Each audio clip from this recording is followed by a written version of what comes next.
वितरंगा तव शुभ नामे जागे तव शुभ आशीष मागे गाहे तव जय गाथा जनगण मंगलदायक जय हे भारत भाग्य विधाता जय हे जय हे जय हे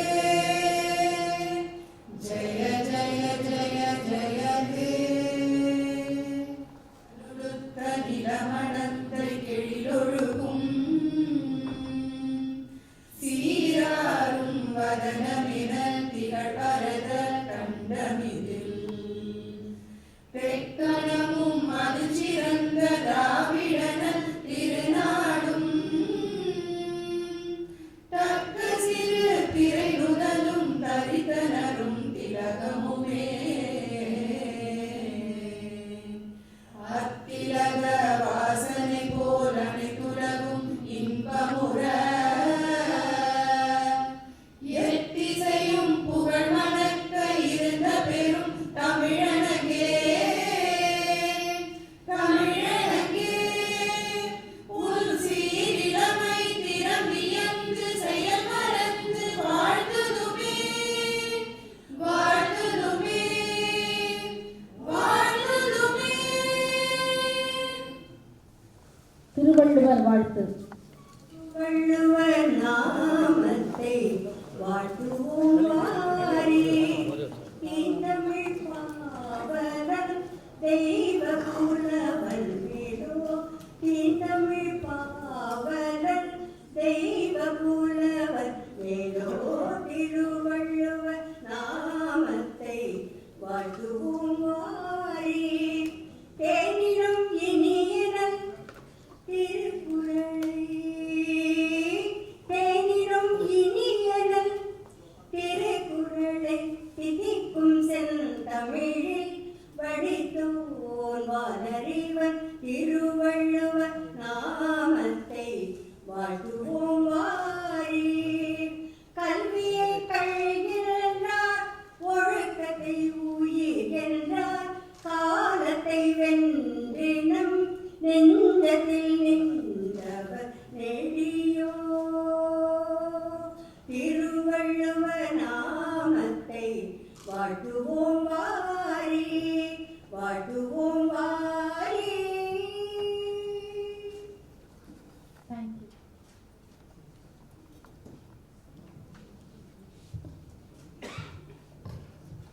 மனம் நிறைந்த மக்கள் சேவை நினைவலைகள். ஒரிசா மாநிலத்தினுடைய முன்னாள் ஆளுநர் தமிழக அரசின் தலைமைச் செயலாளர் திரு எம். ராஜேந்திரன் அவருடைய மனம் நிறைந்த மக்கள் சேவை என்னும் நூலின் என்னும் நூலினை வெளியிடுவதற்காக வருகின்ற தமிழக அரசின் ஆளுநர் ஹிஸ் எக்ஸலன்சி ஆர். ரவி அவர்களே, இந்த விழாவை சிறப்புடன் ஏற்பாடு செய்திருக்கின்ற சேவை செம்மன் கலைமாமணி சேவன் அவர்களே, இந்த விழாவிலே பங்கு பெற்று ஆளுநர் வெளியிட இருக்கின்ற மனம் நிறைந்த மக்கள் சேவை என்னும் நூலின் படியை பெறுவதற்காக வருகின்ற முனைவர் சக்திகாந்ததாஸ் ஐயா அவர்களே, இந்த விழாவிலே வாழ்த்துரை வழங்க இருக்கின்ற திருமதி சுமங்கலி ராஜேந்திரன் அம்மையார் அவர்களே, இந்து பப்ளிகேஷனுடைய இயக்குனர் திரு என். ராம் அவர்களே, மேனாள் நீதிபதி நீதியரசர் திரு தி. நே. வள்ளிநாயகம் ஐயா அவர்களே, நவாப் முகமது அப்துல் அலி அவர்களே, உங்கள் அனைவரையும் இந்த அருமையான விழாவிற்கு வந்து சிறப்பு செய்யுமாறு அன்புடன் வேண்டிக் கொள்கின்றேன். நூலாசிரியர் திரு எம். ராஜேந்திரன் இந்திய ஆட்சிப்பணிக்கான 1957ஆம் ஆண்டு போட்டித் தேர்வில் அகில இந்திய அளவில் முதலிடம் பெற்று இந்திய ஆட்சிப்பணியில் சேர்ந்தார். தமிழ்நாடு அரசின் மிக முக்கியமான பதவிகளில் பணியாற்றியபின் மத்திய அரசின் இணைச் செயலராக இருந்தபோது இந்தியா முழுவதும் இப்போது செயல்பட்டு வரும் ஒருங்கிணைந்த குழந்தைகள் மேம்பாட்டு திட்டத்தை உருவாக்கினார். தமிழக அரசின் தலைமை செயலராக அளப்பரிய சேவையை ஆற்றியுள்ளார். இவரின் பன்முகத்துறை அனுபவங்களை கதை போல மிகச் சிறப்பாக கூறியிருக்கும் நூலாசிரியர் சிந்தனை திறன் எழுத்து வன்மை பன்முறை படித்து மகிழத்தக்கது. 5 ஆண்டுகள் ஒடிசா மாநிலத்தின் ஆளுநராக இவர் செய்துள்ள சிறப்புமிக்க பணிகளை இந்த நூல் விரிவாக சொல்கிறது. மிக கடுமையான அதிதீவிர புயல் ஒடிசாவை தாக்கிய போது அந்த மாநிலம் பேரழிவினால் வெகுவாக பாதிக்கப்பட்டிருந்தது. அந்த சமயத்தில் ஒடிசாவின் ஆளுநராக பொறுப்பேற்று துயர்துடைப்பு பணிகளையும் மறுவாழ்வு பணிகளையும் மாநில அரசு செயல்படுத்துவதற்கு திறம்பட வழிகாட்டுமாறு அப்போதைய பிரதமர் வாஜ்பாய் இவருக்கு அளித்திருந்த அறிவை ஏற்றுக்கொண்டு அதனை செவ்வனே செய்ததுடன் எதிர்காலத்தில் இதுபோன்ற இயற்கை பேரழிவுகள் எதிர்கொள்வதற்கான தொலைநோக்கு திட்டத்தையும் வடிவமைக்க வழிகாட்டியுள்ளார். வேந்தர் என்ற முறையில் பல்கலைக்கழகங்களை நவீனப்படுத்துவதோடு வெறும் அலங்கார ஆளுநராக இல்லாமல் அரசியல் சட்டம் அளித்துள்ள அதிகார எல்லைக்குள் நின்று ஆளுநர்கள் எவ்வாறெல்லாம் சிறப்பாக பணியாற்ற முடியும் என்பதையும் மக்கள் தொண்டு செய்வதற்கான மகத்தான வாய்ப்பினை வழங்குவது இந்திய ஆட்சி பணியே என்பதையும் மிக தெளிவாக வெளிப்படுத்துவதுடன் நூலாசிரியர் பன்முக பரிமாணத்தையும் படம் பிடித்து காட்டுகிறது. இந்நூல் இந்த நாட்டின் மக்களுக்கும் குறிப்பாக இந்திய ஆட்சிப்பணி அதிகாரிகளுக்கும் ஆளுநர்களுக்கும் வழிகாட்டும் ஒளிவிளக்காக தெரிந்தோங்கும் இந்த நூல் என்பது உறுதி. இந்த நூல் வெளியீட்டு விழாவிற்கு வருகை இருந்திருக்கின்ற அறிஞரையும் வருக என வரவேற்று அமைகிறேன். நன்றி, வணக்கம். Thank you. Honoring of chief guests. May I now request Padma Shri Dr. Nalli Kuppusamy Chetty to present a shawl to Honorable Governor of Tamil Nadu, Thiru N.N. Ravi.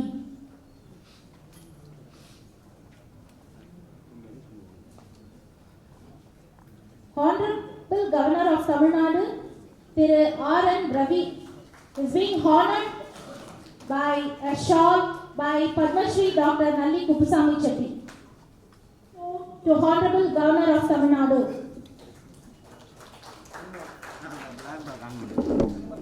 May I now request Dr. T.S. Sridhar, former Additional Chief Secretary, Government of Tamil Nadu, to present a shawl to guest of honor, Governor Reserve Bank of India, Dr. Shakti Kanta Das, IAS.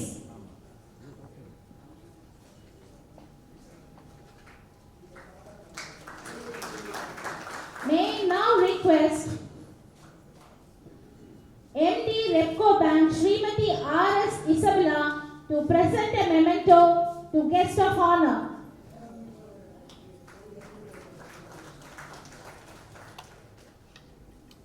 May I now request Dr. Sethu Kumaran, Sethu Bhaskara Educational Groups to present a shawl to IAS Mr. M.M. Rajendran sir.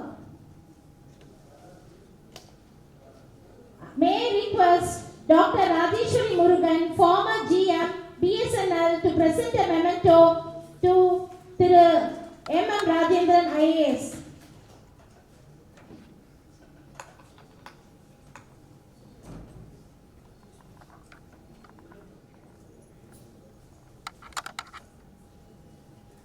May I now request the patron of MTS Academy, Thiru S. Ayyasamy, to present a shawl to former Judge Madras High Court, Justice Thiru T.N. Balinayagam.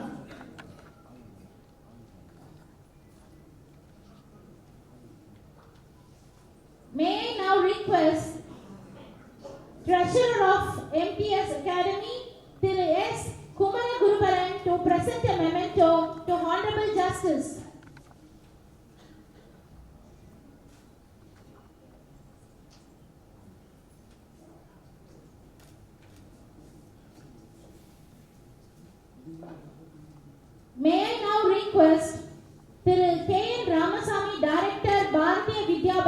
present a shawl to Director, the Hindu Publishing Company Limited, Thiru N. Ram.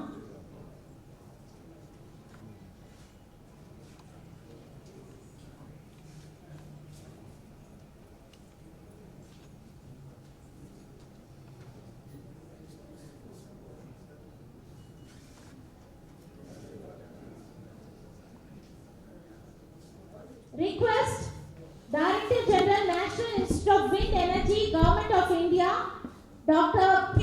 Balaraman, to present a memento to Director, the Hindu Publishing Company Limited, Thiru N. Ram.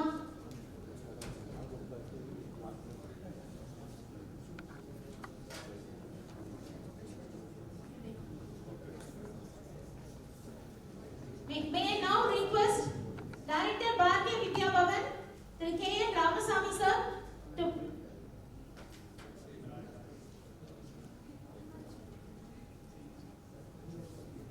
to present memento to Thiru N. Ram.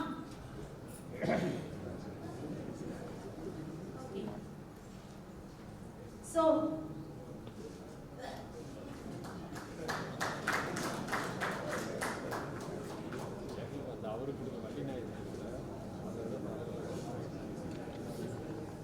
may I now request the M.M. Rajendran, author of the book, to present a shawl to the publisher Kalaimamani, Dr. Seyon.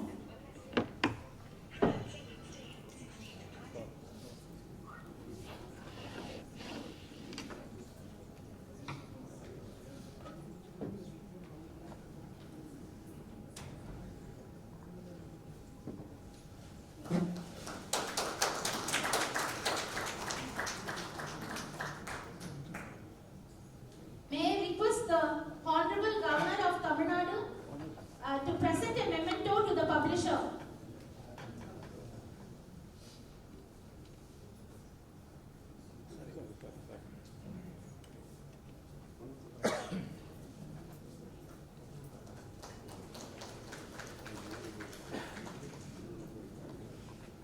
Thank you to all the dignitaries on the dais. May I now invite Founder Secretary Mailai Thiruvalluvar Tamil Sangam, Chennai, former Director, All India Radio and publisher of today's book, to introduce the book to the audience. Tamil Nadu ஆளுநர் திரு R. Ravi ஐயா அவர்களே, இந்த இனிய நிகழ்விலே அற்புதமான மனம் நிறைந்த மக்கள் சேவை என்னும் அரியதொரு நினைவலைகள் நூலினை எழுதியிருக்கின்ற நூலாசிரியர் மக்கள் சேவையை மணி சுடராக, மாணிக்க சுடராக ஒளிங்க மேனாள் ஆளுநர், மேனாள் தலைமைச் செயலாளர் திருமிகு எம்.எம். ராஜேந்திரன் ஐயா அவர்களே, இங்கே இந்த நூலினை நமது ஆளுநர் அவர்கள் வெளியிட அதன் முதல் பிரதியை, முதல் நூலினை பெறுவதற்காக மும்பையிலிருந்து வருகையிலிருந்து பெருமை சேர்த்திருக்கின்ற சக்தி காந்ததாஸ், முனைவர் சக்தி காந்ததாஸ் ஐயா அவர்களே, இந்த நிகழ்விலே நூலினை பற்றிய ஒரு வாழ்த்துறையை வழங்க வருகையிலிருந்து பெருமை சேர்த்திருக்கின்ற மாண்புமிகு நீதியரசர் தி. வள்ளிநாயகம் அவர்களே, ஹிந்து பப்ளிகேஷன்ஸுடைய நிறுவனத்தினுடைய இயக்குனர், பத்திரிகை துறையின் வித்தகர் திருமிகு என். ராமையா அவர்களே,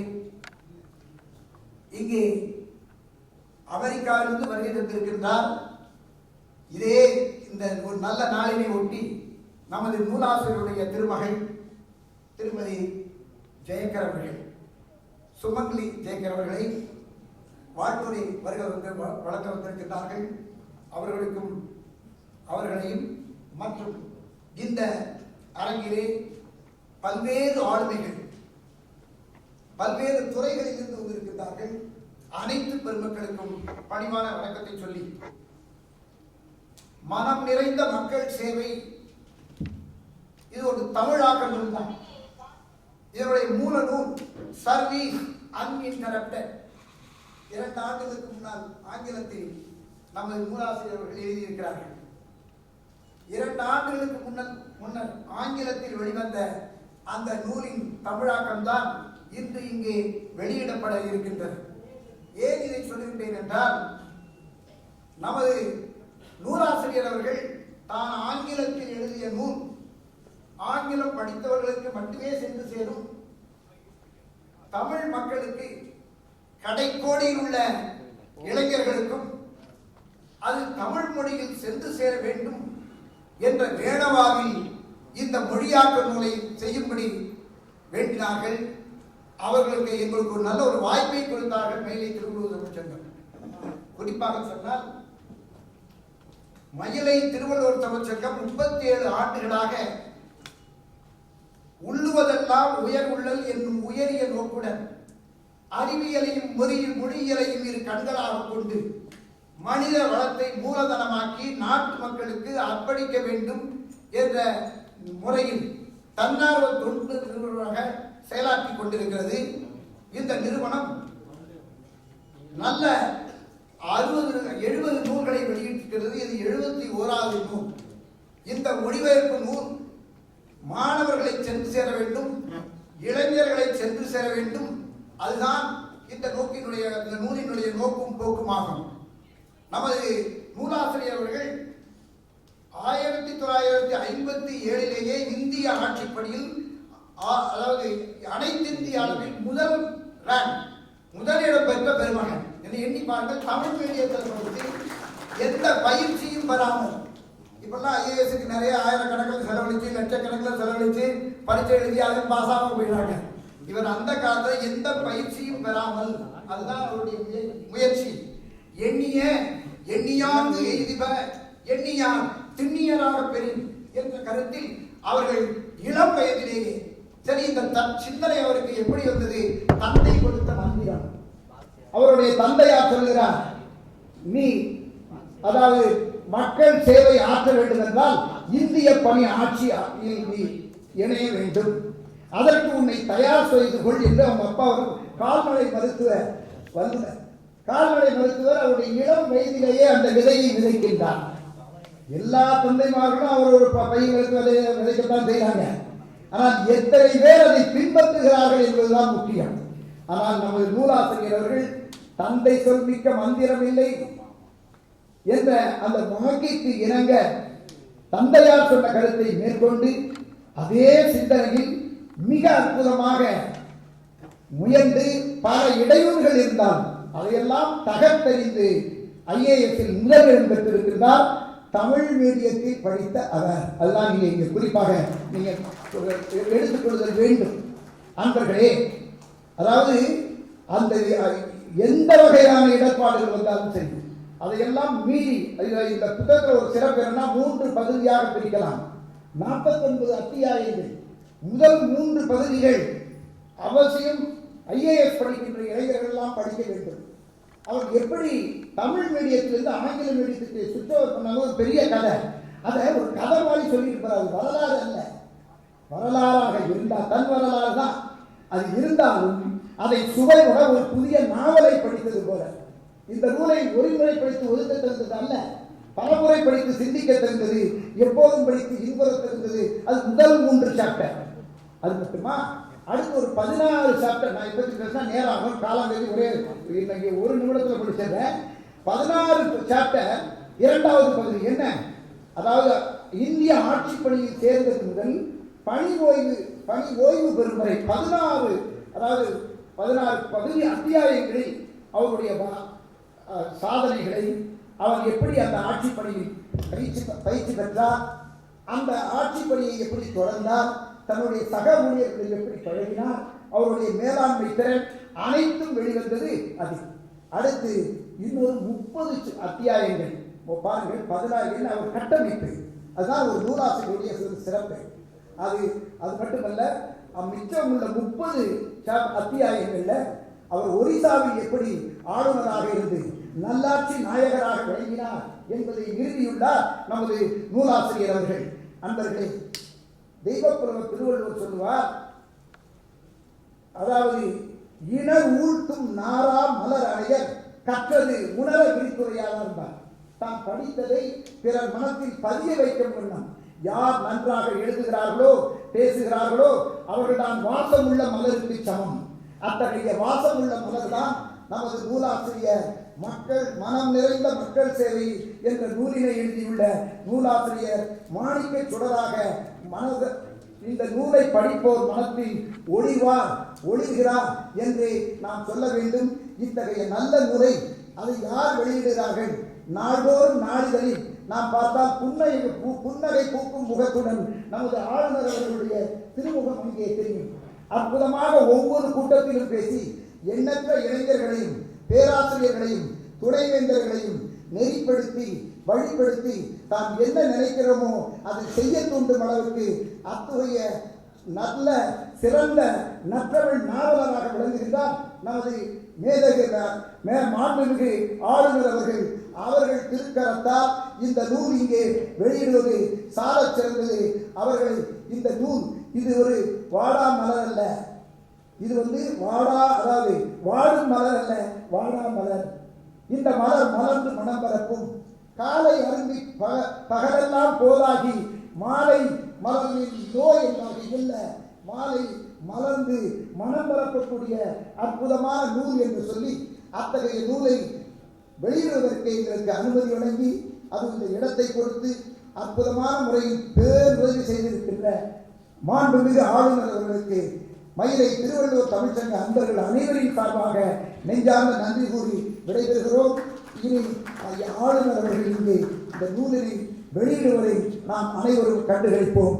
நன்றி, வணக்கம். நன்றி ஐயா.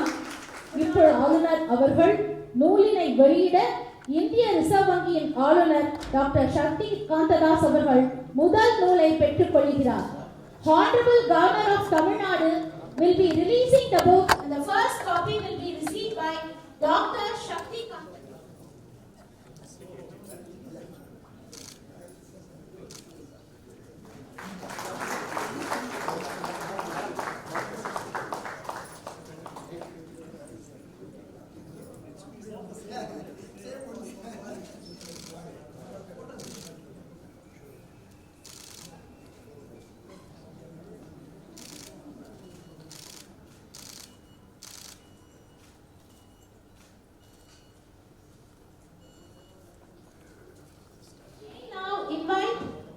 Director International Initiatives to offer her felicitations. My Amma and Appa, we are blessed by your presence and we pray that God will be honored today and that our lives will continue to be a fragrant offering to Him.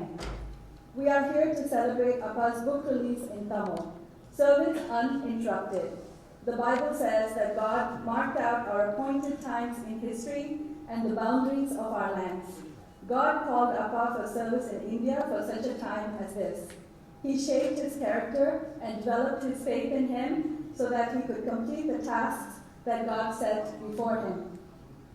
I'd like for you to walk with me through 3 facets of Appa's life where his service continues uninterrupted: in his personal life, his professional life, and in his love for his country. Appa was a model son to his parents. As the biblical book of Proverbs says, "Listen, my son, to your father's instruction, and do not forsake your mother's teaching. They are a garland to grace your head, and a chain to adorn your neck. My son, if sinful men entice you, do not give in to them." He obeyed his parents, and with God's help, stood firm against all evil and corruption. Appa married the love of his life over 60 years ago. He's been a loving and doting husband, caring for my Amma and serving her all these years. If she should fall sick, watch out, dear doctors who take care of her. They're in for an inquisition. She's his greatest blessing. My Amma, in turn, watches over him in every way. She's his fiercest defender and most able counselor. Appa loves us, his children and grandchildren, to the hilt. He's involved in every detail of our lives, and we know that we can run to him for sound advice anytime for any situation we're in.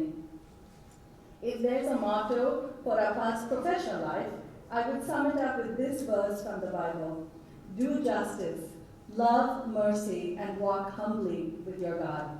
Appa had been taught since childhood how administrative power, when used rightly, wields a strong weapon to change people's lives for the better. Appa's humility before God, like our Lord Jesus, enabled him to serve others with justice and mercy. Finally, my Appa loves his country. He left an amazing UN job to return to India to serve the people he loves and the country he adores. As you may have read, Orissa calls him the people's governor. We thank God for Appa's shining light in India and in the Indian administrative service. We thank God that Appa did not hide his light, but used all the knowledge, talents, and wisdom that God gave him for God's glory and for serving God's people uninterrupted. Nandri Vanakkam. Thank you, Madam.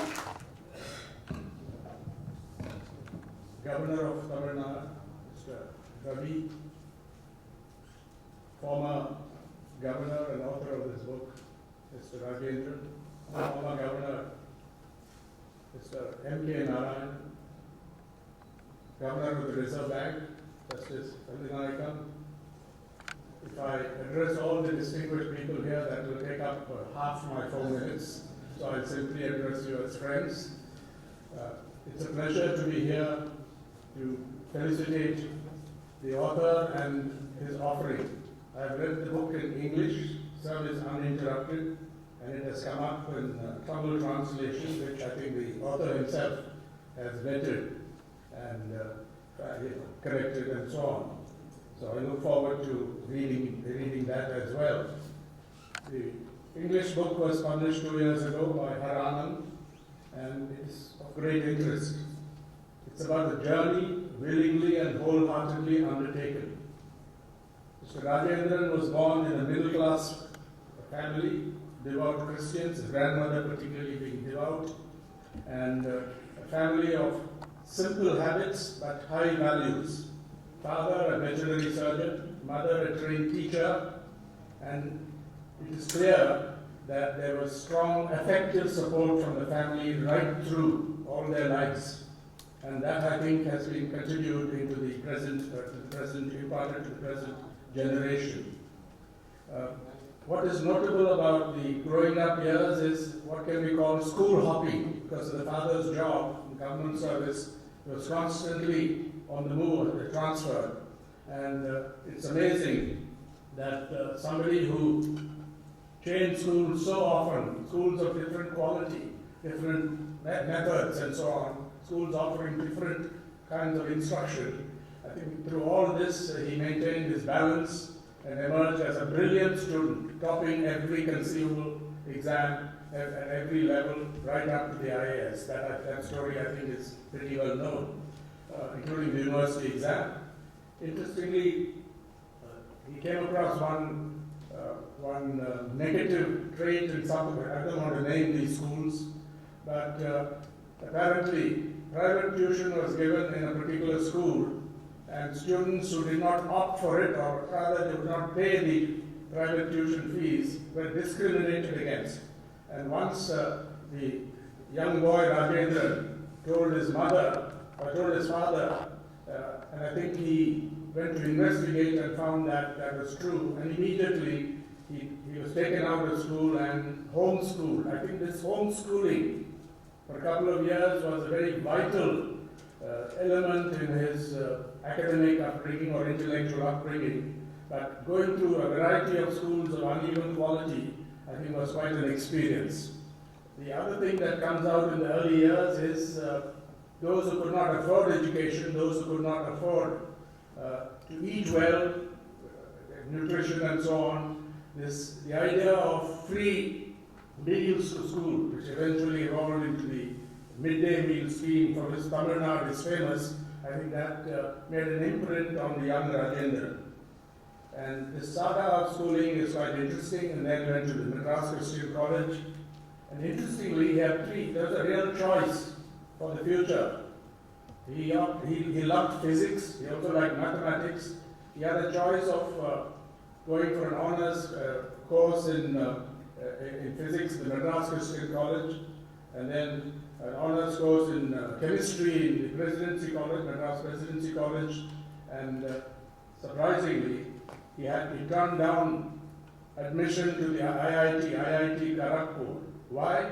He's very clear on it from the beginning, encouraged by his parents. He wanted to serve the people as a public servant. And so it was quite imagine these days somebody who would go for an honors course or the equivalent of an honors course in preference to admission to an IIT. But that I think showed the commitment of the young man very clear from the beginning. I want to focus on the values that helped him right through his long career in the public service as a civil servant. He topped the IAS exam.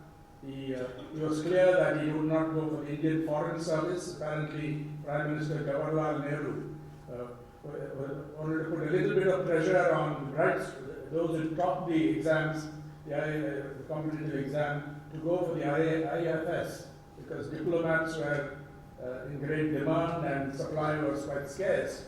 But Rajendran at that stage was very clear that he wanted to be based in India, although later on he served in the United Nations system several years and did many other things. I think this was very clear.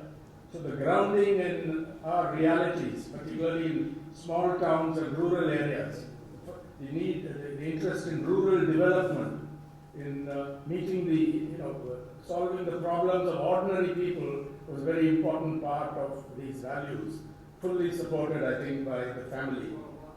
Hard work, integrity, idea of serving the people, resilience, and the story, I think, is quite complex because there was intra-service rivalry, competition, sometimes backstabbing, deception and so on, but also very good things like solidarity, and that is right through.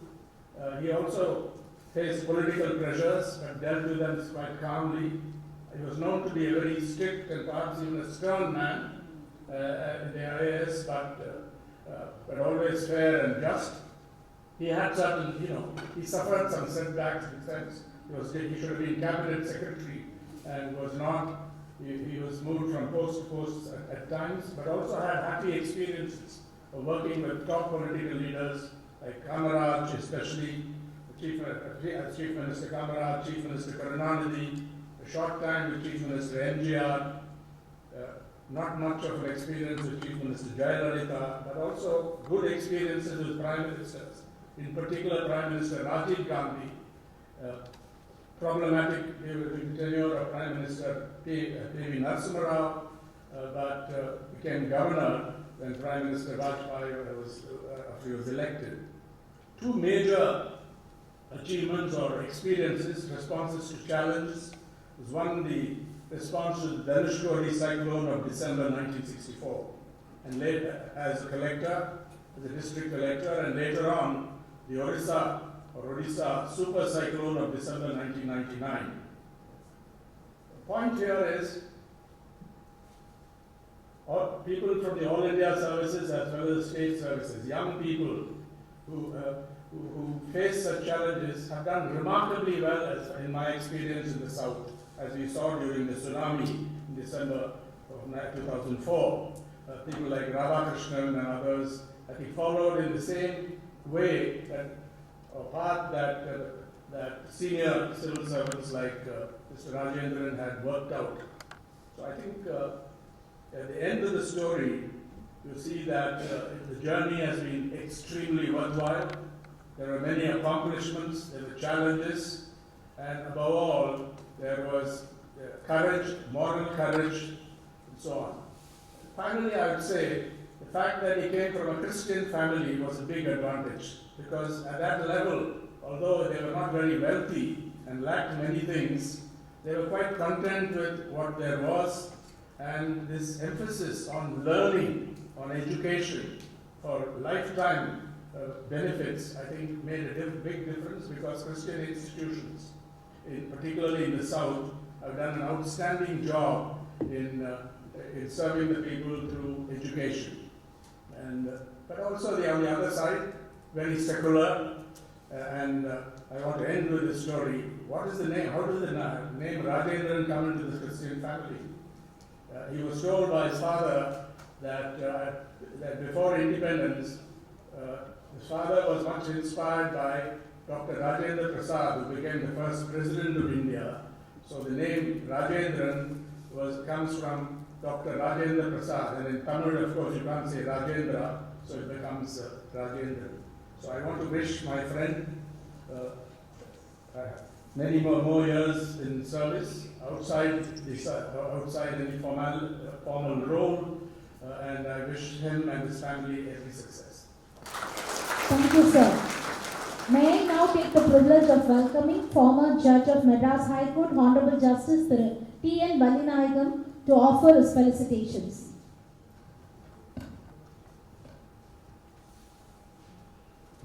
ஆதி பகவன் முதற்கான உலகத்தில் இளைஞர்களை திருக்குறள் எனும் ஆலமரத்தின் நிழலில் இழக்கார வைத்து வள்ளுவன் தந்த வழி வாழ கற்றுக் கொடுப்பதே மயிலை திருவள்ளுவர் சங்கம் இயக்கம் செய்வோம் தலைமை பல்வேறு நீதியரசர்கள். அந்த சங்கம் தேவனால் படைக்கப்பட்ட புனிதம் நிறைந்த சாதனை வீரர் மாமனிதர் ராஜேந்திரன் மறைந்த மனம் நிறைந்த மக்கள் சிறை சேவை நினைவறைகள் என்ற காவிய நூலை அரங்கேற்றுவதை ஆனந்த பெருமை கொள்கிறது.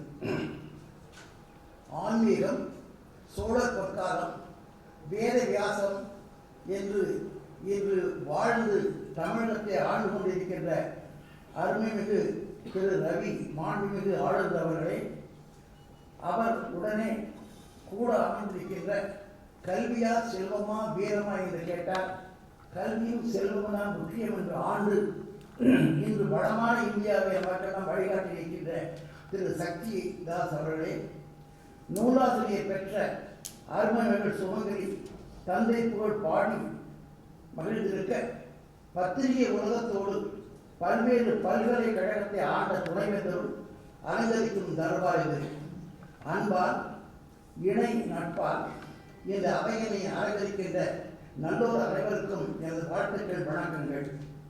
மெய்வருத்தம் பாரார் பசி நோக்கார், கண் துஞ்சார், எவ்வெவர் தீமையும் மேற்கொள்ளார், செவ்வி அருமையும் பாரார், கருமமே கண்ணாடினார் என்ற வெண்பார் பிரம்மாவின் காதில் விழ படைத்த ஒரு மனிதர்தான் இந்த நூலின் காவிய தலைவன். அவரது நினைவுரைகளை நீங்கி சென்று அந்த இன்பத்தை அனுபவிக்க நாம் கொடுத்து வைத்தவர்கள். மக்களுக்கு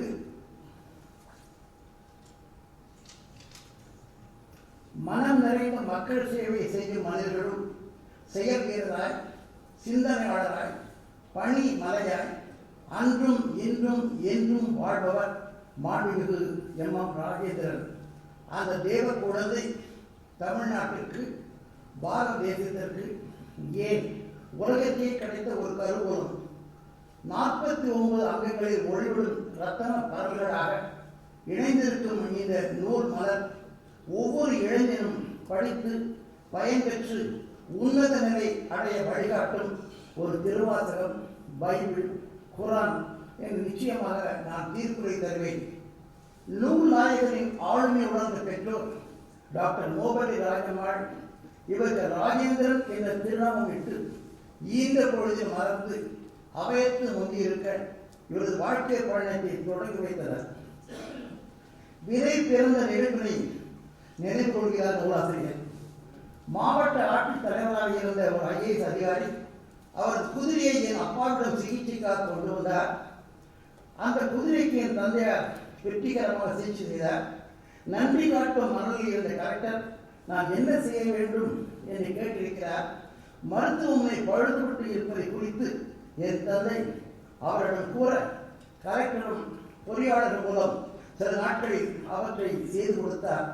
தன் மகனும் இவரை போல கலெக்டராகி மக்களுக்கு உதவ வேண்டும் என்று என் தந்தை மனதில் அன்றே உறுதி கொண்டிருந்தார். அந்த விதை வெறித்த கலமை நனவாக்க 7.5 வயதில் 5ஆம் வகுப்பு நுழைந்து கல்வி களத்தை வென்றவர்.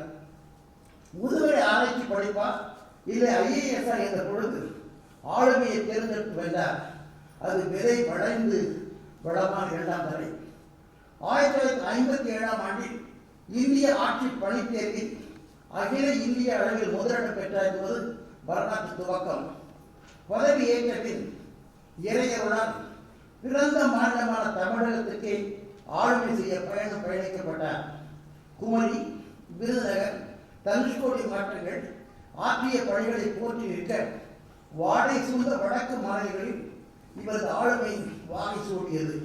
ஒடிசாவின் பழமை பொருந்திய கரகரகம் நாதம் இசைத்து அந்த சங்கீத ஒலியில் மணி அசைத்து பூரி ஜெகநாதருக்கு ஆராதனை செய்து எல்லா நோயும் என்னை கண்டால் நில்லாதோடு நீர் கருவாய் என்று பாரம் பகர்படி இன்பச் சோலையாக சொர்க்க சாலையாக ஒடிசா கொடியனை இந்திர லோகத்தில் பட்டொளி வீசி பறக்கச் செய்தவர் பூமகள் பெற்ற குடும்பத் தலைவன் இந்த நூல் நாயகன். பாரத நாட்டின் நன்மை கூடிவர சந்தித்த பிரச்சனைகள் வென்ற விதம் அது தேவன் தந்த வரம். இவர் காலத்தில் தனுஷ்கோடி மறைந்த நாட்கள் உண்டு. உலகிலேயே சிறந்த ஈரடிக்கு பாலமாக நெல்லையில் மேம்பாலம் பிறந்த நாட்களும் உண்டு. சித்த மருத்துவக் கல்லூரி சித்தமளிக்க செயலாற்றியது உண்டு.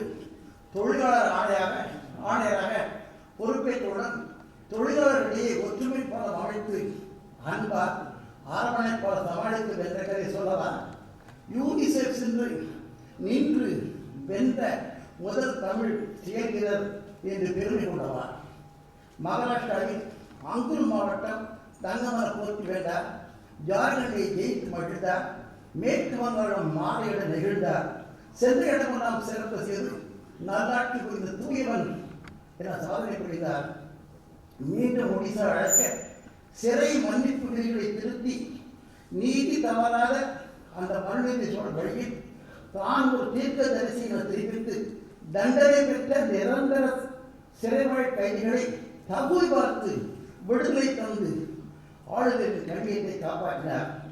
வேந்தர் என்ற முறையில் பல்கலைக்கழகங்களை நவீனப்படுத்தியதோடு வெறும் அலங்கார ஆளுநராக இல்லாமல் அரசியல் சட்டம் அளித்துள்ள அதிகார எல்லைக்குள் நின்று ஆளுநர்கள் எவ்வாறெல்லாம் சிறப்பாக பணியாற்ற முடியும் என்பதையும் மக்கள் தொண்டு செய்வதற்கான மகத்தான வாய்ப்பினை வழங்குவது இந்திய ஆட்சிப் பணி என்பதையும் மிக தெளிவாக வெளிப்படுத்துவதுடன் நூலாசிரியரின் பன்முக பரிமாணத்தையும் படம் பிடித்து காட்டுகிறது என்னூர். இந்த நாட்டின் மக்களுக்கும் குறிப்பாக இந்திய ஆட்சி பணி அதிகாரிகளுக்கும் ஆளுநர்களுக்கும் வழிகாட்டும் ஒளி விளக்காக திகழ்ந்து ஓங்கும் இந்நூல் என்பது உறுதி. நூல்கள் பிறக்கின்றன. அந்நூல்களை படித்து உணர்ந்து பின்பற்றி இந்த பூர்ணம் சிறக்கின்றது. தேவன் அருளாலும் இறைவன் கொடுத்த வரமான வாழ்க்கை துணையுடன் தந்த அன்பால் செய்தார் இவ்வுலகில் ஆளுமை செய்து வென்ற எம் ராஜேந்திரன் அன்றைய சோழ பொற்காலத்தின் சொர்க்க மக்களை இந்த பாரதத்திற்கு மீண்டும் தந்து மகிழ்கிறார் என்பது மக்கள் தீர்ப்பு. வாய்ப்புக்கு நன்றி. வணக்கம். மிக்க நன்றி ஐயா. May I now invite Governor Reserve Bank of India, Guest of Honor, Dr. Shakti Kanta Das, to offer his felicitation. I welcome you, sir. மாண்புமிகு தமிழக ஆளுநர் அவர்களே, மதிப்பிற்குரிய திரு ராஜேந்திரன் அவர்களே, மேடையில் இருக்கிற அனைத்து பெருமக்களே, நண்பர்களே, இந்த விழாவில் கொள்வதில் நான் மிக மகிழ்ச்சி அடைகிறேன். ஆங்கிலத்தில் முதலில் இந்த புத்தகம் எழுதி அதற்கு பிறகு இதை தமிழிலேயே டிரான்ஸ்லேட் பண்ணிட்டு டிரான்ஸ்லேட் மட்டும் இல்லை, கூடுதலாக சில விஷயங்கள் இதில் கூடுதலாக அவர்கள் எழுதியிருக்கிறார்கள் என்பதை என்னை சொல்லியிருக்கிறார்கள். அதனால இது ஒரு மிகப்பெரிய முயற்சி. ஏன்னா ஒரு தமிழ்லேயே எக்ஸ்பிரஸ் பண்ணுறதுக்கு பேசுவதற்கு ரொம்ப ஈஸியாக இருக்கும். பட் புத்தகம் எழுதுவதற்கு அதாவது டிரான்ஸ்லேட் பண்ணுறதுக்கு அது மிகவும் கஷ்டம். அது எங்களுடைய பழைய சீஃப் செக்ரட்டரி, எங்களுடைய பழைய பாஸ் பண்ணியிருக்காங்க. அதனால சார் உங்களுக்கு என்னுடைய வாழ்த்துக்களை நான் முதலில் தெரிவித்துக் கொள்கிறேன். Honorable Governor of Tamil Nadu, Shri Ravi, respected Thiru Rajendran, dignitaries on the dais and dear friends. I am extremely delighted to participate in this event today. And I have gone through the English version, the Tamil version came recently. I have not had the occasion to go through it in detail, but I have glanced through it. And if I start speaking, I think it will take a long time. So, keeping the constant of time in mind, I will try to be as brief as possible and highlight some important points which I thought I must share. And let me begin by a visit which Mr. Rajendran undertook to Dindigul district when he was Chief Secretary and I was the District Collector. The new collectorate building had just been inaugurated by the Chief Minister, and apparently I came to know later on that the Chief Minister had told the Chief Secretary that the building has come up very well, you must go and have a look. So, as Chief Secretary, Mr. Rajendran came. I don't know whether he would recollect, but I do remember because it was a major event for a District Collector. And that for a District Collector, that the Chief Secretary and that to a Chief Secretary like Sri Rajendran was coming because it created a lot of expectation and a lot of anticipation and a lot of anxiety also, because he could ask you on anything about the district at any time and you have to be on your toes. So as I took him inside the collectorate, newly constructed collectorate building, which we were moving in. We had moved in already.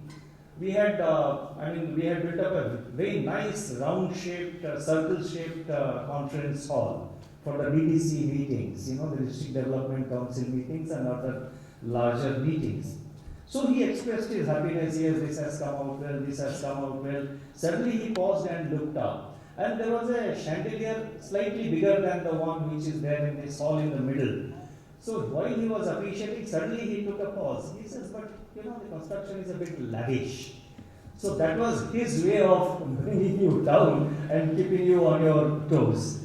And he kept us all on the toes, but on a more serious note, I think what I experienced and what I learned from Mr. Rajendran was the high level of professionalism and commitment he displayed throughout his entire career, where I was a witness. And if you read parts of the book, it brings out the professional qualities in him, the professionalism in him, and also the empathy, which is, I think, at the core of civil service, which should be the core of civil service and which is the core of civil service in our country. One or two small incidents which I would like to narrate. For example, Dhanushkodi, the severe cyclone in Dhanushkodi in 1964 December was mentioned. Here he had just joined the district, Tirunelveli district a few months earlier, and considering the kind of limitations on communication facilities those days, despite a lot of difficulty, as collector he managed to reach the place where it was affected, and the bridge, the Pamban bridge, which connects Rameshwaram Island, had been completely washed away, and the entire, the about 300, 400 or 500 passengers on the train, they had lost their lives. The entire village had been washed away. A lot of people had lost lives. So naturally it was a big challenge for a collector, and he kept working round the clock. So I think the next day morning, when the state government, through a special plane, the revenue minister came, and by that time the airdropping of food had started. Then the revenue minister apparently, he has written about it in the book, he called one of the staff and he said, get some food packet, collect it and let the collector first eat. So Mr. Rajendran then expressed his objection. He said, no sir, I cannot eat when this is for the poor people who are suffering, how can I eat? Then the revenue minister told him that, look, you have to work round the clock. This is just the beginning. You have to work round the clock, so you must eat. If you don't eat, how can you provide the relief work? So I was really touched by the kind of dedication and the kind of commitment which Mr. Rajendran brings out in his book. And I think that spirit, I am very proud to say, I think that spirit still persists in the civil services of this country, be it the IAS, be it the police services, be it any other service. And I can assure you, sir, that even during the COVID, I have experienced throughout the country, police officers, municipal staff, district collectors, other staff of government, medical personnel, the way they worked and rose to the occasion, I think there is a strong connect between that spirit of dedication, that spirit of service, which is so much essential and which is there in our country. The other incident, small incident, which again brings out the professionalism and the empathy, which is very important in civil service, is when he was returning, when he had been transferred out of Tirunelveli, I think after a 3 or 4 year tenure. And in the railway station, there was a huge crowd to see him off. Then in the book, he has written about it. He saw a person, a very elderly person, without a shirt, and he was crying. There were tears in his eyes. So Mr. Rajendran goes up to him and asks, "What's the problem? Why are you crying?" He said, "No, the collector has been transferred."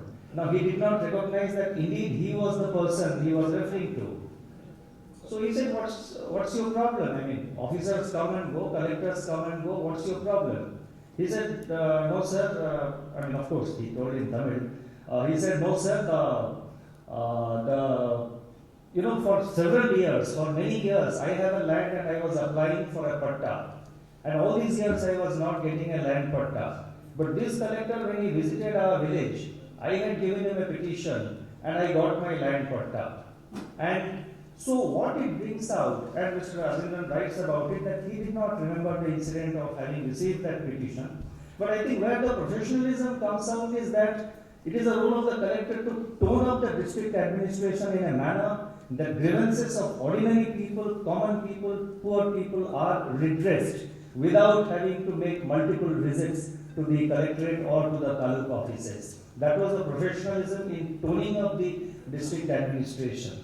And the empathy aspect comes out because he had ensured that, the grievances of the ordinary people were addressed by the district administration. There were a lot of leadership qualities in Mr. Rajendran. He has inspired and he was a model for many of us. And he writes about some of it in the book. There is a subsection called Protection to Officers. Protection to Officers and District Collectors. There is a small subsection where he writes how as Chief Secretary he did defend on several occasions several officers against whom complaints were being made by, for various other reasons. And the administration, the government was under pressure to transfer those officers. But how he went into the details of the matter, convinced the Chief Minister that the officer is not at fault, what he has done is absolutely right. I have personal experience of one such thing, but let me reserve it for my memoir if ever I write it, sir. But he did defend. If an action had been taken in the right spirit, and if the decision was wrong, if the decision was right, he did defend the officers. He mentions about using those from the IC, many of my old colleagues here. There's a provision in the Secretariat business rules under which, if the Secretary is not happy with a particular decision by the Minister, and if it comes to the notice of the Chief Secretary can go through the file, prepare a note and put it up to the Chief Minister for a decision. There was one occasion he refers to where I think it's a very rarely used provision over the last so many decades, where he defended the decision of the Secretary and it went to the Chief Minister. The Chief Minister took a briefing from him and the Chief Minister ultimately upheld the decision of the Secretary and the recommendation made by the Chief Secretary thereon. So there are several instances like this. He has given many anecdotes of his tenure as Under Secretary Public in the early part of his career. I also didn't know this fact which has been brought out.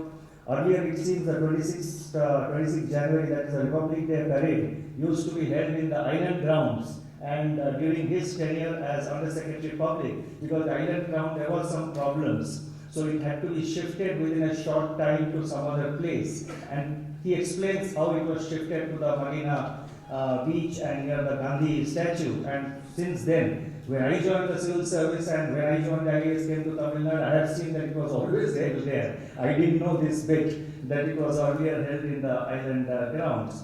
Similarly, the formation of parliamentary standing committees, when he was Secretary of Parliamentary Affairs, how it was formed. I also had occasion to interact with Sri Rajendran when he just had joined as the Governor of Odisha, my home state. I had been deputed by the government of Tamil Nadu with a lot of relief materials for the super cyclone, for the people affected by the super cyclone. 2 train loads, 2 full trains, special trains carrying a lot of relief material, food, medicines and other relief material had been dispatched from Chennai to Bhubaneswar. So I was deputed by the state government to go there and coordinate the distribution of the relief material. And not only that, about 100 doctors and paramedical staff had also been deputed, so it was my responsibility to ensure that they were deployed in the areas affected. So when Mr. Rajendran took over as Governor of Odisha, the state had been devastated, particularly the coastal belt had been devastated by the super cyclone of 1999.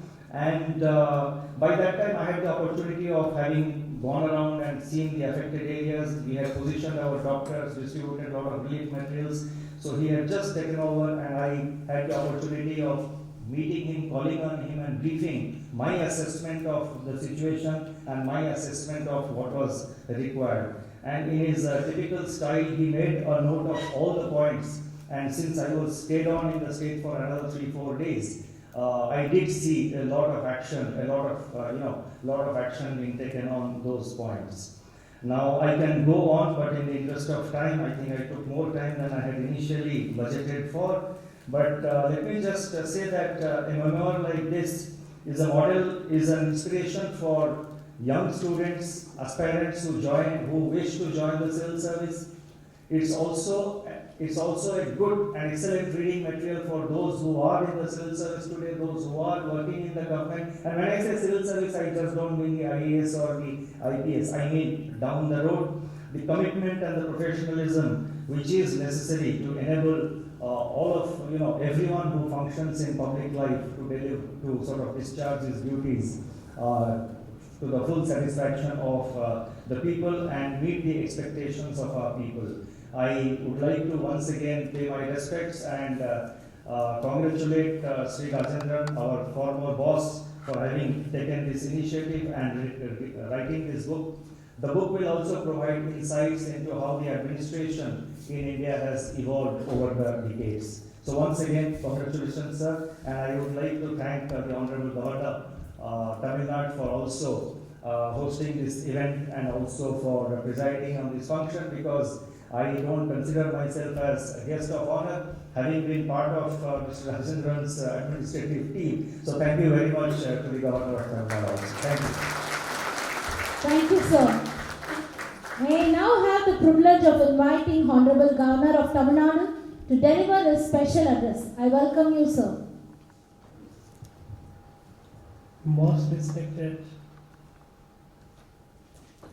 Sri M.K. Narayan, former Governor, Thiru M.M. Rajendran, former Governor and author of the book, the most gracious lady, Susila Rajendran, Thiru N. Ram, Dr. Saktikant Das, Thiru T.M. Volinayagan, Srimati Sumangali Rajendran, Director,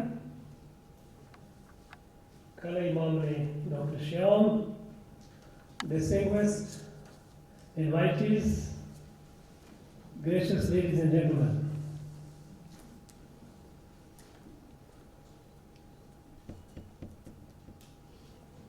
The previous speakers have spoken about the person, about the author, and the book. And they have done it so beautifully that much of what I thought of sharing or speaking have already been spoken. perhaps more beautifully by people more erudite and accomplished. And at times one doesn't tend me to be the last speaker.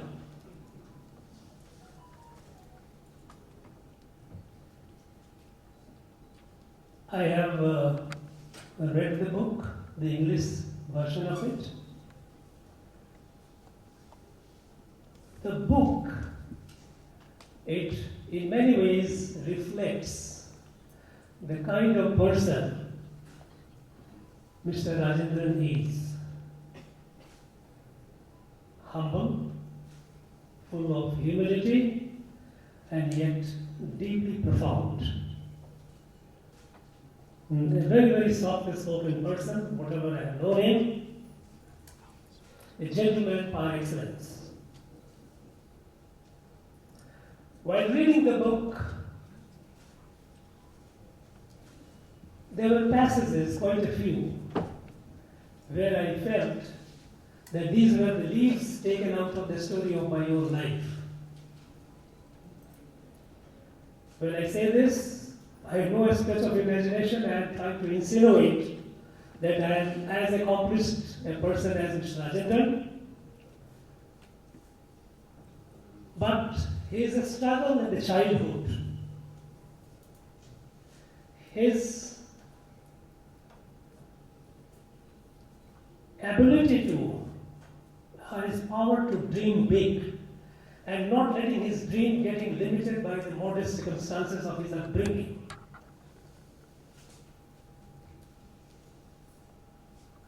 His love for physics, I just didn't know that he did his major in physics. In fact, I did my honors and masters in physics. He writes in his book that his love for physics was largely because it inculcates in you an intellectual discipline of analytical reasoning, logical thinking, and precise expression.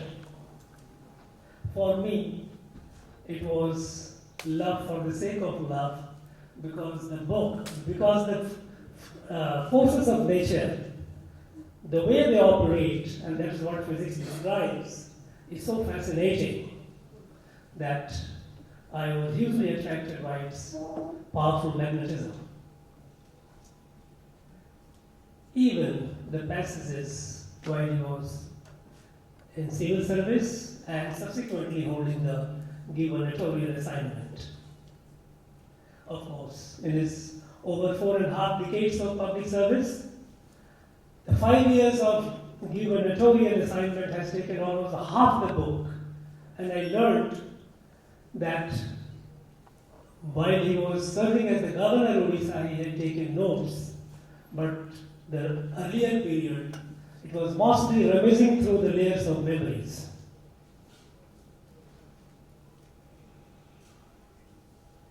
Memoir of someone who holds a public office encapsulates the time and the life and time of the person, the author. It encapsulates the life because the author is at the center of all that is written, all that it carries. His dispositions, predilections, proclivities, likes, dislikes, his values. But one who holds the public office doesn't operate in a vacuum. He serves in a context. And the context has the various elements: the social context, cultural context, political context, economic context, administrative context. So the matrix of time contains all the elements of the context in which the one who holds the public office operates. And it is an interplay of the individual, the person, and the forces beyond him. A public office is an abstract entity. It doesn't work on its own. It works through the one who occupies the office. And there comes the beautiful interplay of the dialectics of the self and the environment in which the person works. What it is called is the Tolstoyan dialectics of free will and compelling circumstances, necessity of the circumstances that compel you to make a decision. And all those circumstances, all those forces leave an imprint, leave some trace, while the one who serves, the one who does, believes that one is doing absolutely on his own will. And that is what gives the dynamism. That is how the one who holds the public office becomes an agent of history. The history moves forward through all such people, through the interplay of personal idiosyncrasies and the circumstances in which the person works. So, this book offers ample content for a wide range of leadership. Young students, they will find it inspirational. Inspirational in many ways. Those coming from the modest background to dream big, not letting their dream be limited by the circumstances. Those in the civil services at various levels, it can be a reference point. Yes, challenges, each situation offers its own, it has its own uniqueness. But there is a broad resonance, similarity among the events that happens in a human society. So, one who is serving today, for them, it's a good reference material, if I call it a material. For those who are holding the gubernatorial post, there also you find a lot of references, different situations in which a governor functions. And those who are interested in having a peek into the history of the time, how the situations were, for a discerning reader, it also gives you an insight into the situation that prevailed at that point of time when the memoir was, when the incident referred in the memoir happened. So it offers reading material for a wide range of readership. The book has been now translated into Tamil, and I am sure it will reach much wider readership, because Tamil being a rich language, ancient language, profound language, and the person himself is from this land, it will be very inspirational for the people here. I wish the book very wide readership. I wish through Rajendran a very healthy, happy, long life. And though I have been told that his lady, his wife, has instructed him to go slow, and nowadays he's not thinking of writing something more, but I could sense that he has a lot of fire in him, a lot of energy in him, and I would suggest that, madam, please not inhibit him, let him write. He should write more. Maybe an autobiography, because a memoir is only a collection of incidents and events, and autobiography would be far more a smooth running, depicting in a much broader spectrum of situations that evolved in his almost half a century of active life. So all these, thank you very much. I wish him all the best. Thank you very much. Thank you very much, sir. May I now invite the author of the book, Mr. M.M. Rajendran, sir, to present a special memento to the Honorable Governor of Tamil Nadu.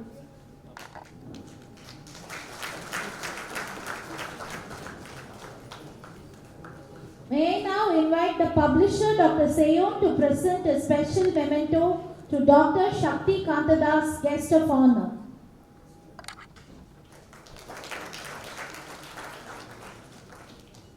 May I now request author of the book to present a memento to the translator Dr. T. Sridharan. Siddharthan, Dr. T. Siddharthan.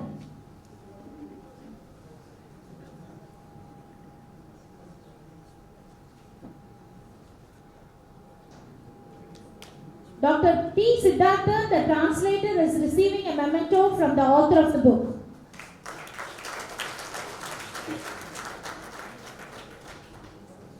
Thank you, sirs. May I now invite the author of Manam Nirainda Makkal Sevai, Mr. M. Rajendran, to offer his acceptance speech.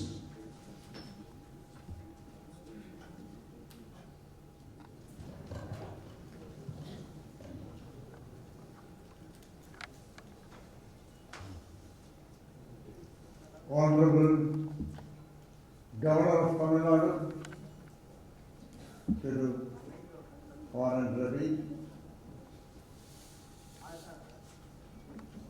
Governor of the Reserve Bank of India, and my former colleague, Shri Shakti Kantadas,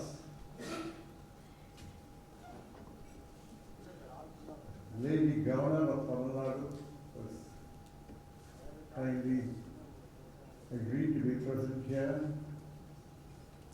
The former Governor, Thiru Narayanan, other very distinguished guests on the dais and off the dais. To save time, I'm not mentioning individual names. I hope you understand. The speakers before me have done an excellent work in giving a good picture of what the book contains and considerably lighten my task of acceptance. I accept all that they said. I'm grateful to them for the many good things they said about me and what service I rendered. I'm also grateful to the Governor for the very good remarks that he made about public service and how individual public servants function within that system. There are many things that I can talk about, but this time constraint is there already behind time. Right from the early childhood to which references were made, it has been not an easy task right through.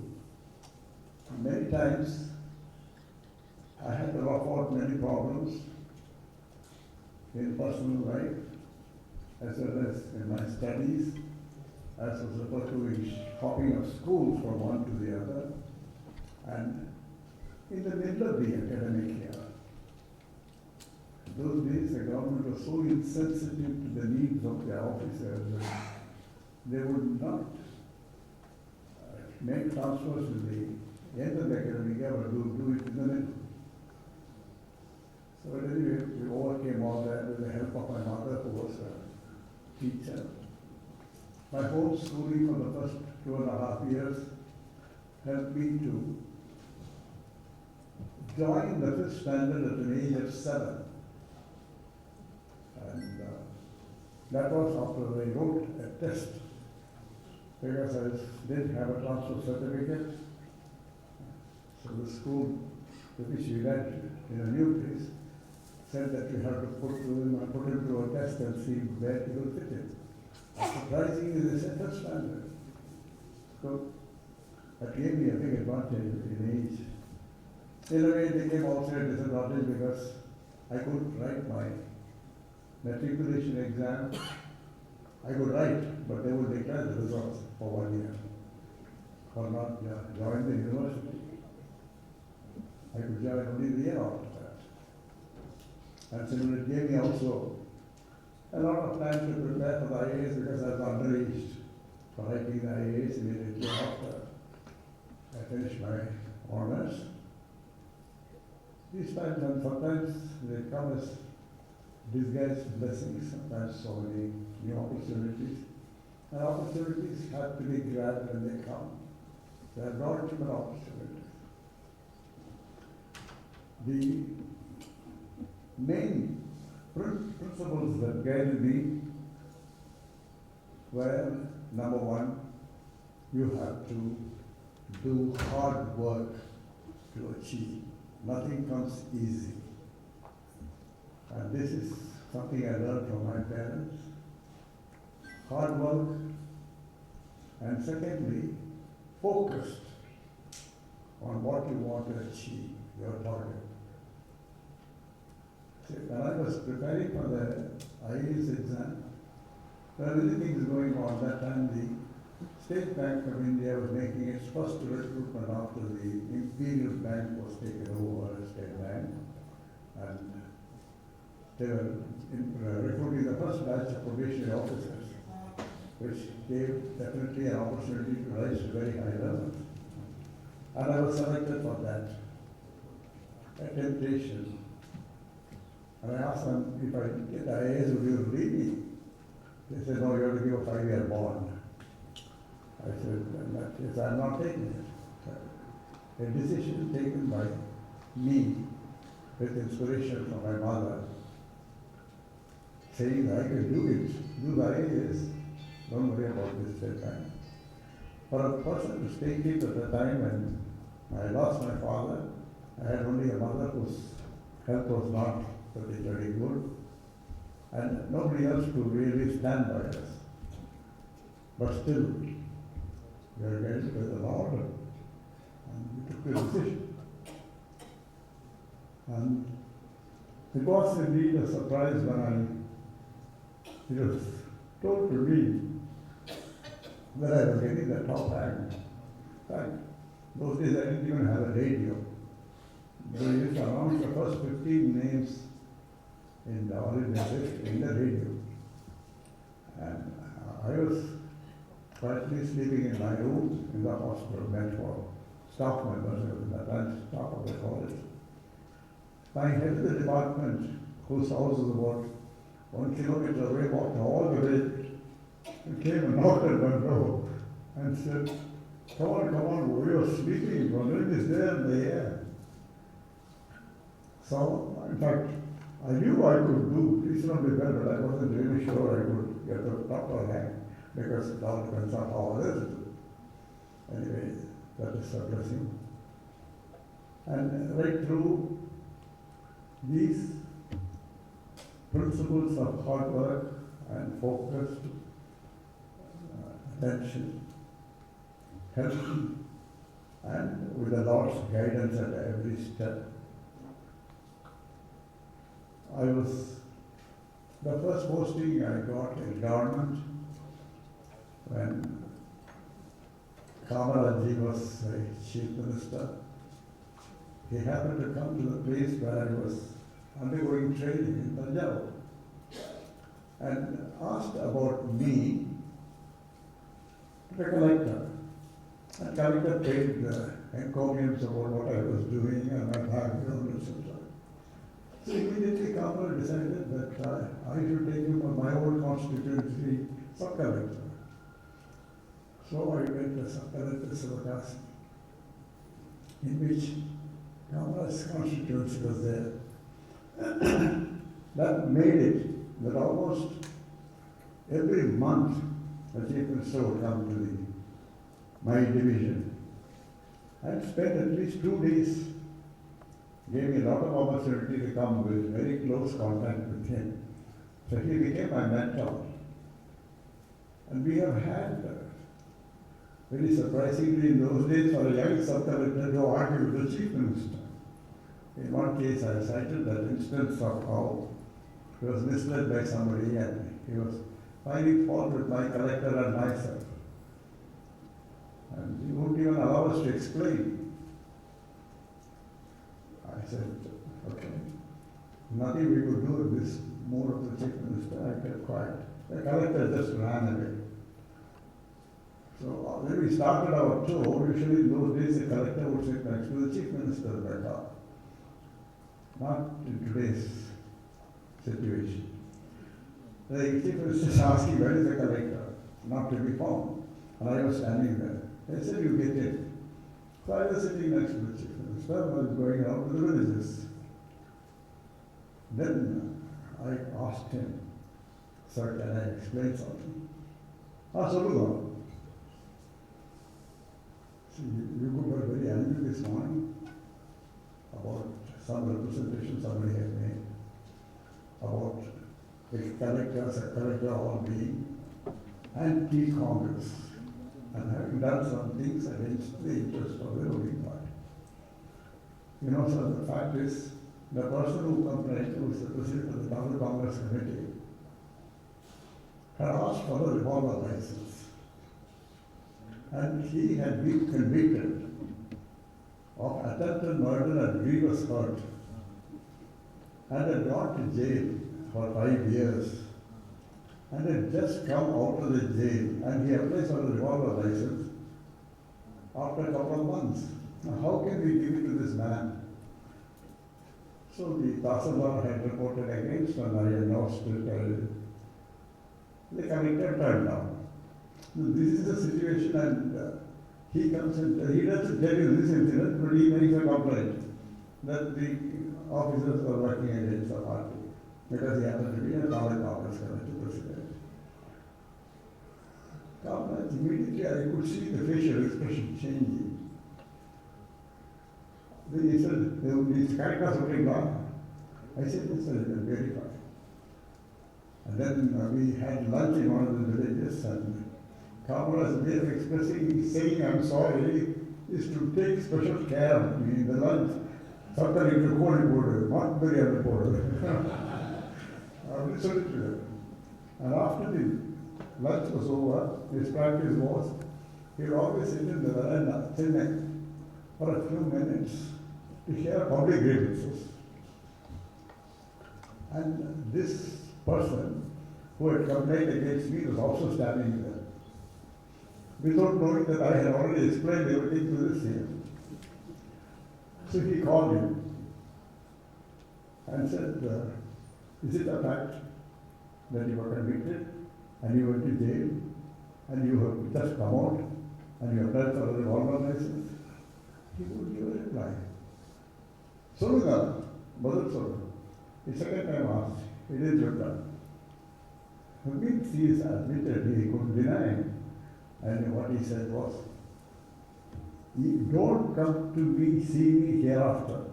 Whenever I come in this area, you will not see me, should not see me at all. And you resign your presidentship of the Congress. That was it. But the fallout of that was that the confidence that Kamalaji had for me was immense. If anybody anywhere would go and tell him anything, he says, I didn't say he's smart. That's what he would say. And that always helped me, and he took me to his own department as under secretary in public. And then again, when it came to district posting as collector of Ramabharman, this is his own district. And that gave me the opportunity to serve the people of the Dhanishkodi cycle. So throughout, it was later became almost like a friendship. And after he lost his power and AICC presidentship, when he was a kingmaker, and I had been very friendly with him.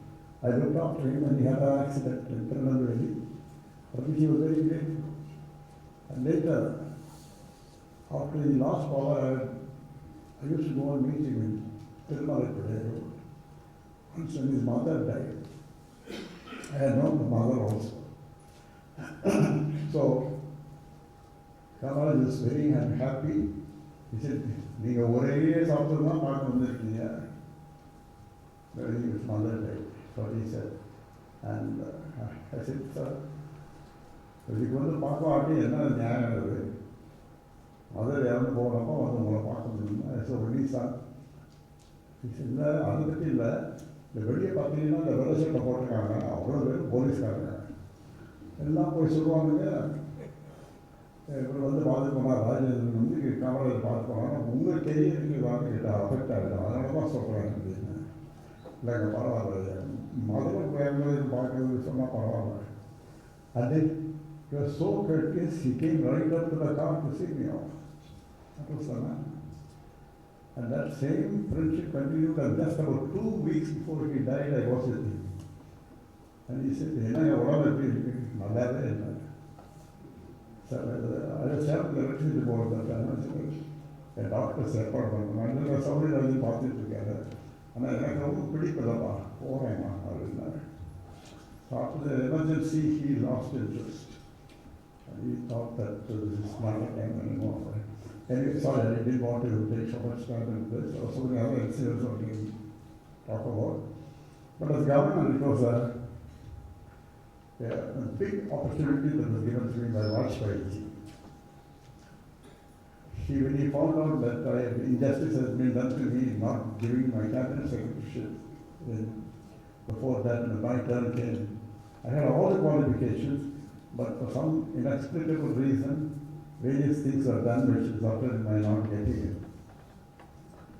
So this was put forward to the Prime Minister, and the new Prime Minister. Narasimha Rao would not undo it at all, except that he put me back in government. But when it was put to Vajpayee, he saw it very clearly an injustice was done. He said, "I am going to undo this injustice." And that's how he made me governor. And at that time the cyclone came, so you go to Orissa. It happened that whatever I did for Dhanishkori was recorded in my personal file also with the then chief minister. So you can go ahead with this. He gave me a mandate saying that you can't find just like that any other governor does. I want you to take the lead because the chief minister is not able to handle the situation. I have told the chief minister you have to follow the advice of the governor, and he has agreed.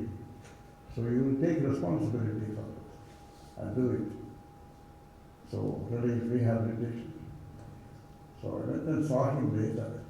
The first thing he asked me was, "Have you fully undone the injustice done to you?" Great man, statesman that he was. I said, "Yes."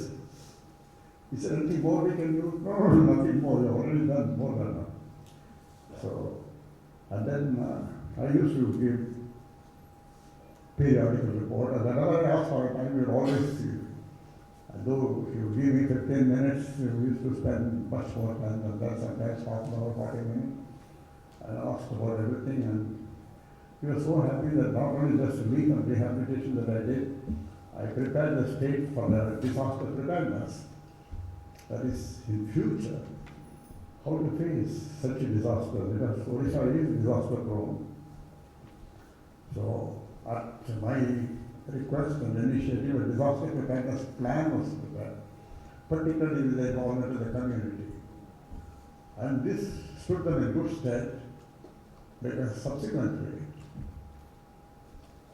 it was reported sometime in 2009 that 2-3 cyclones, very serious cyclones hit, and the damage to the life was only 10, as compared to the super cyclone which had about 13,000 casualties.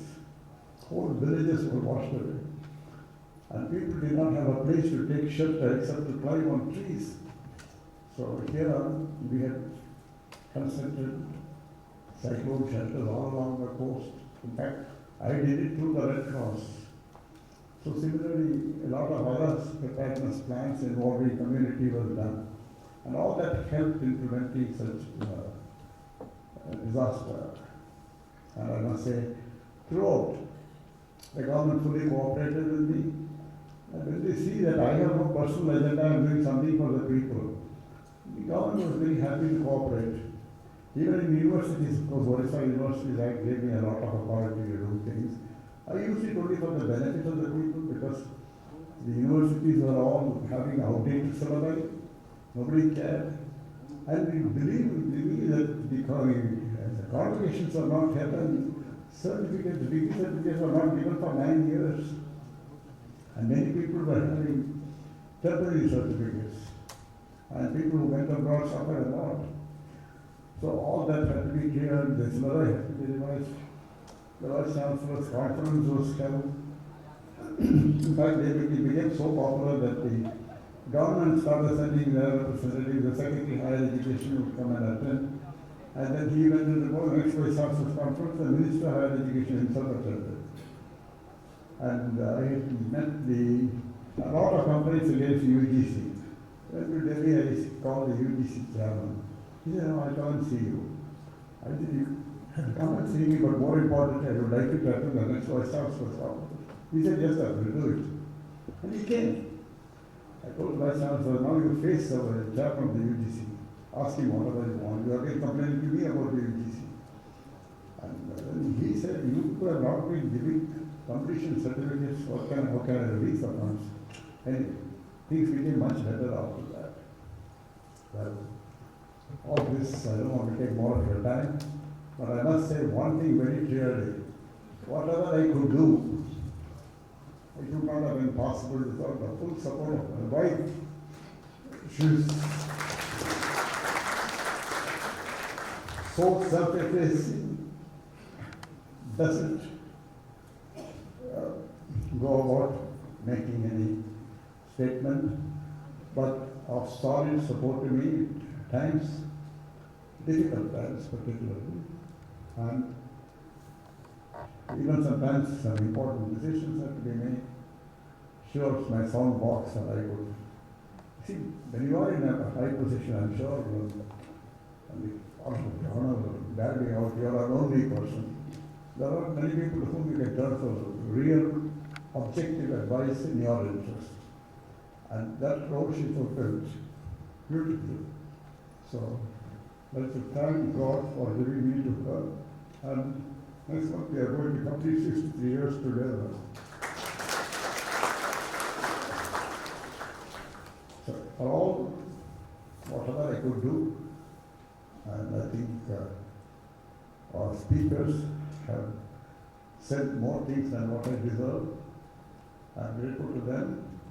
And if this book inspires people to do something more, or aspire to do something more, or understand how the system functions, it will be a great benefit to the people of not only Tamil Nadu, of course this Tamil translation is aimed at Tamil Nadu. Recently I was there in Orissa because the governor insisted on my coming there for launching of the English edition after 1.5 years. He said, "No, that doesn't matter, in Orissa we'll do it here." And after that I was delivering a lecture in one of these major universities and addressing the TV channels.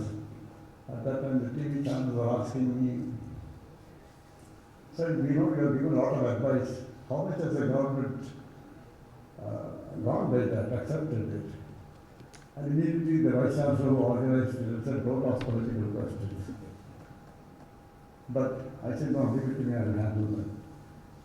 I said, "Have you read the book?" They said, "No." "Well, then you have not done your homework." So the book clearly says what are the various suggestions I have, advice I have on flood control and so many other things. I don't want to go into all that, but the book does contain all that. If you had read the book, you would know what the government, and you are here today, you would know what the government has done, what the government has not done. I would rather leave it to your judgment to decide that, and you write in your media. There is a very good coverage of what I said, and both in the printed and the electronic media. So people had a lot of love for me. I saw people lined up in the streets and I was doing that kind of love for the government. I'm really beholden to the Lord. Thank you very much. I would like to thank the Governor, Honorable Ravi, who not only gave me all the help, the facilities of Rajbhavan, including placing the Darbar Hall, and he's a time staff at our disposal to help us, and he's also hosting a lunch for all of us. Thank you very much. Thank you very much, sir, for taking us all down your memory lane.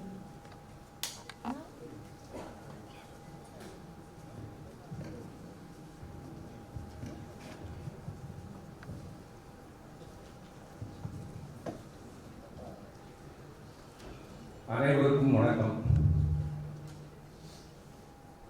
Now you know that one of the reasons why the state government of Tamil Nadu ranks among the top well-administered states in the country.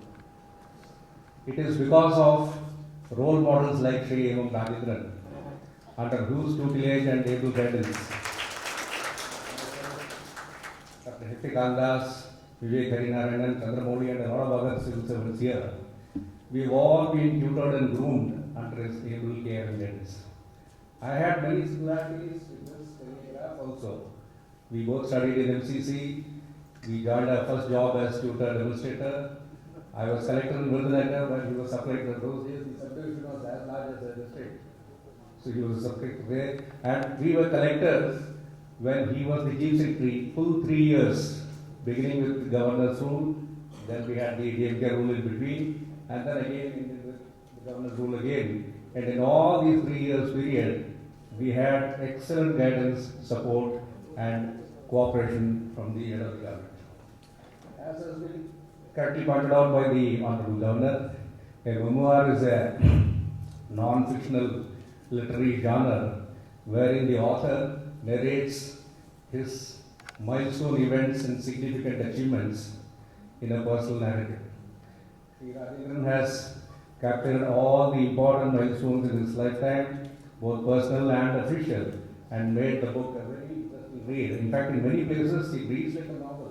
I couldn't put the book down. I have read both the English and the Tamil version, and it's a wonderful read. As also the life member of the MTS, it is also my duty to sell the copy of the books to all of you. I don't want to mention what has been written there. You must all buy the book and then make use of the contents of it. Integrity, anonymity, neutrality, and impartiality and fairness. These are the hallmarks of a good civil servant and public servant. And these qualities have been greatly imbibed and eminently displayed by Sri Rajendran throughout his long and illustrious career of more than 50 years. We have all been the beneficiaries for it, and we are extremely grateful that we could serve the people of the state of Tamil Nadu under his able tutelage. The Honorable Governor has kindly consented to release the Tamil version of the book. It's a wonderful compendium, as has been already pointed by many speakers before me, in 3 parts: the personal part, then as a civil servant, and later on as governor. Of course, the latest portion, being the most important, occupies more than 50% of the entire document. So it's a worthy read, it's a very useful document, both for budding civil servants as well as for the general public, as well as for all others who wish to know the nuances of administration, what things happen both in the forefront as well as behind the scenes. I'm extremely grateful that we have been able to find time to give us all that. Several speakers who spoke before me have highlighted many of the interesting aspects of that book. My colleague is a good friend of mine. I'm also on the board of the Union Bank, reporting to him on many matters. Our MDC, Kamagudi, is also here. So we are all very happy that we could find time to come over here and felicitate. His role as the Governor of India, RBI, is very important at a very critical point of time due to the pandemic, and he has done exceedingly good work, and we all appreciate him for that. Mr. Ram, the director of the Hindu, is here with us. He needs no introduction, and he has completely read the full book and given some very interesting anecdotes. We thank him for that. Madam Sumangali, the daughter of Sri Rajendran, it's about her wedding. There's a reference in the book also. Under very difficult circumstances, where Mr. Rajendran could take only a day's casual leave to perform the wedding and get back to his duty.